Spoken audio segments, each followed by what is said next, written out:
Bismillahirrahmanirrahim. Assalamualaikum warahmatullahi wabarakatuh. Seseorang dengan akhlak buruk menghukum jiwanya sendiri. Imam Al-Ghazali. Akhlak buruk ialah tabiat atau karakter yang buruk lagi tercela. Sebagian orang boleh jadi mampu berlaku sopan dan santun, sementara sebagian yang lain malah tidak mengerti sama sekali cara bersikap yang baik.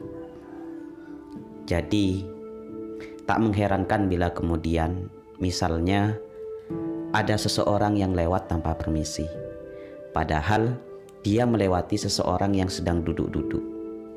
Atau ada seseorang misalnya tanpa mengucapkan salam, tanpa ketok pintu, langsung masuk ke rumah orang lain. Nah, tentang akhlak buruk ini tentu bentuk dan wujudnya sangatlah beragam. Di antaranya antara lain, pertama, dalam bentuk tutur kata yang kasar. Sudah pasti bahwa orang yang cara bertutur katanya kasar dan sembarangan menjadi gambaran nyata bahwa jiwanya sedang sakit. Dan tentu tidak hanya jiwanya yang terhukum, yang sakit, tetapi jasadnya juga tidak akan dihargai oleh masyarakat.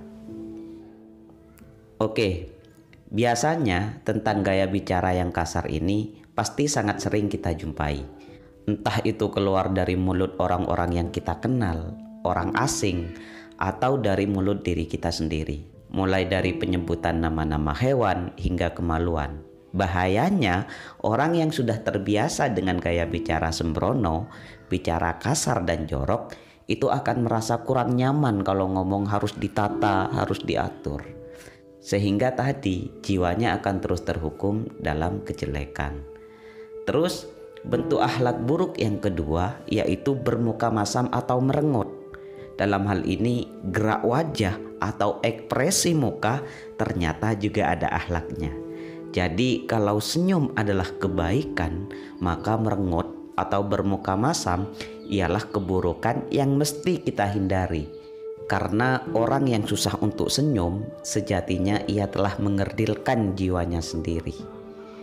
Kemudian bentuk akhlak buruk yang ketiga ialah mudah marah.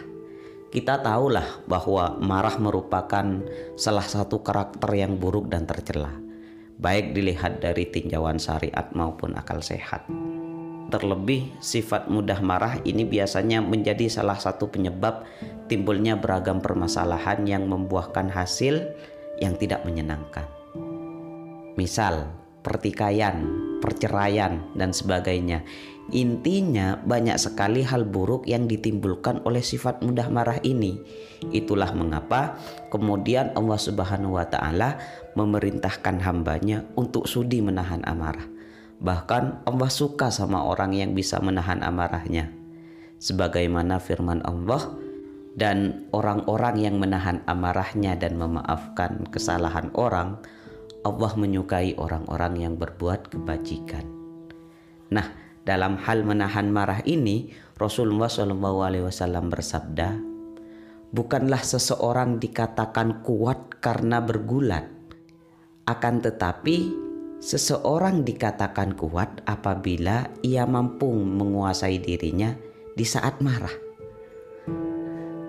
Karena itu, sebagai umat Rasulullah SAW, janganlah kita terlampau mudah untuk meluapkan kemarahan. Kenapa? Karena kemarahan yang dilepas akan berdampak buruk, baik terhadap diri kita maupun orang lain. Jadi penting bagi kita untuk menyadari bahwa akhlak yang buruk hanya akan memenjarakan jiwa kita, sehingga sulit untuk melakukan kebaikan-kebaikan, tetapi akan sangat mudah untuk melakukan hal-hal tercela. Jadi ayo, jangan kurung jiwa kita, pastikan kita ngerti sopan santun, tingkah laku yang baik. Jangan bikin Rasulullah SAW kecewa lantaran moral umatnya rusak. Sebab Rasulullah SAW diutus ke dunia ini semata-mata untuk menyempurnakan akhlak, untuk memperbaiki akhlak. Mari kita senantiasa belajar tentang cara-cara bersikap dan berperilaku sebagai manusia yang baik. Oke, baik.